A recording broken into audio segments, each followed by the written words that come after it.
পেরিয়ে সকাল, সকাল পেরিয়ে দুপুর সন্ধ্যা, বারুদের গন্ধ আর মুহুর্মুহুর টিয়ার শেল, জবাবে ইট পাটকেল নিক্ষেপ। জ্বলছে রামপুরায় রাষ্ট্রীয় সম্প্রচার মাধ্যম বাংলাদেশ টেলিভিশন।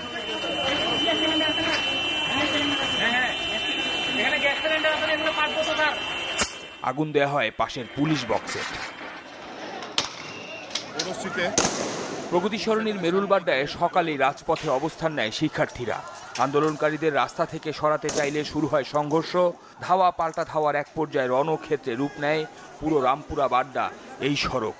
ঘটে হতাহতের ঘটনাও।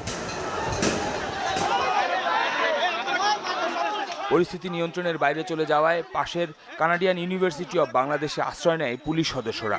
বিকেল নাগাদ হেলিকপ্টারে উদ্ধার করা হয় তাদের।